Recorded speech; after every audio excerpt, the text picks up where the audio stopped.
Welcome back to Spore and Sprout. In this video, I'm going to make an ethanol extraction on the medicinal mushroom known as lion's mane. I'm using non-denatured, traceable 192 proof ethanol from the company Burl and Sprigg Labs, which is the sponsor of this video. Here I'm just unpackaging some freeze-dried lion's mane so that I can shred it up into smaller pieces so the ethanol can pull more of the medicinal compounds out. If you've never heard of lion's mane, it is a medicinal mushroom with the scientific name Hericium erinaceus, and it contains bioactive compounds known as hericenones and erinacines, which are thought to promote NGF synthesis in the brain. NGF is a neurotrophin, which is a type of signaling protein essential for the growth, maintenance, survival, and repair of neurons. Low NGF levels are linked to neurodegenerative conditions like Alzheimer's disease, cognitive decline, and nerve damage, so stimulating NGF synthesis or activity is a key target in neuroscience research for neuroprotection and regeneration. Now that I got all of my lion's mane shredded up and added to these two half-gallon jars, I add just enough of the food-grade ethanol from Burl and Sprigg Labs to completely cover the shredded lion's mane and fill the jars. One of the best things about this method of extraction that I'm going to be showing you at the end of this video is that you can reclaim the ethanol and reuse it for future extractions.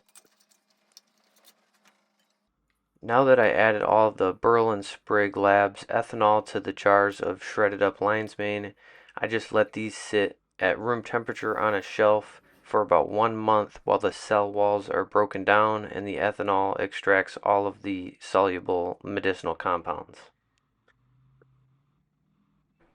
After 1 month, you should see the ethanol is a yellowish tint, and now it's time to separate the lion's mane from the ethanol. So I use this cheesecloth. I just dump the jars into the cheesecloth and then squeeze all of the ethanol out.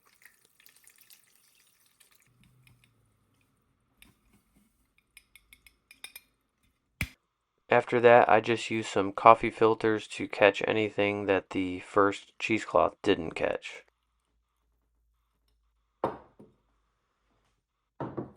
Here you can see how much clearer it is getting after using the coffee filters.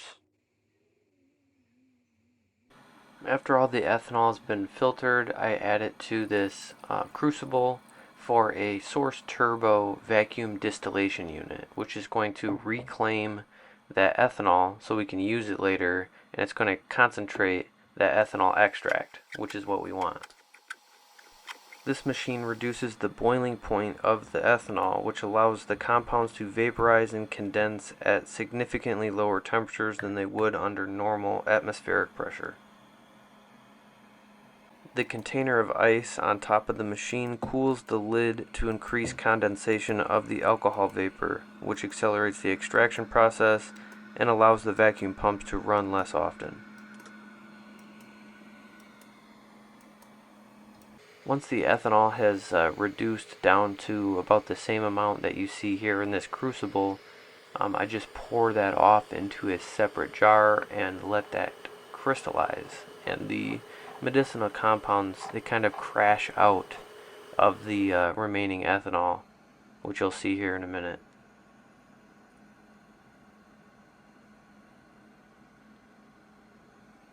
So I basically just keep doing this in a loop where I'll just keep filling up the crucible and then reclaiming that Burl and Spriggs ethanol back into the bottle.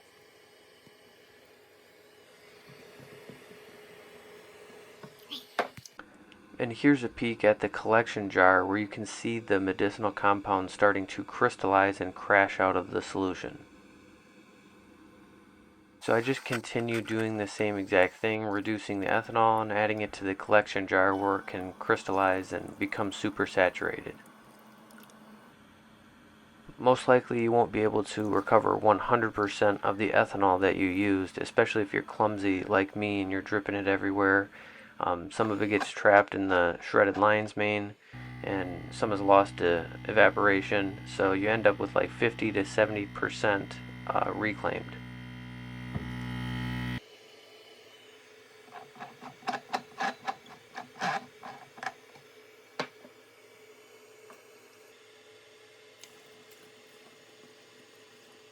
So here is some of that super saturated, super concentrated ethanol extract, which I run through a coffee filter to collect all of those large crystallized pieces of the medicinal extract.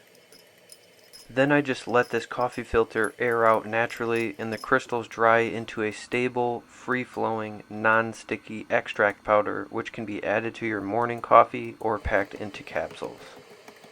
So this extract powder contains the key hericenones and related terpenoids that support the NGF production.